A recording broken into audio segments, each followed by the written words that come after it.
What's the meaning of all-consuming?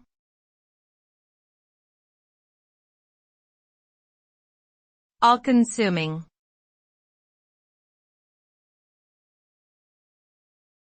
All-consuming.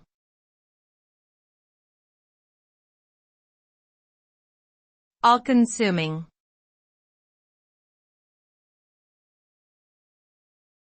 All-consuming.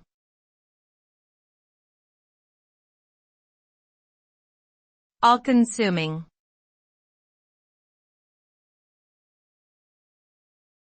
The term all-consuming is typically used to describe something that completely engulfs or occupies a person's attention, energy, or emotions. It suggests a state of being totally absorbed or overwhelmed by a particular activity, idea, or emotion. This type of experience can be both positive and negative, depending on the context. On the one hand, an all-consuming passion or pursuit can lead to great achievement or fulfillment.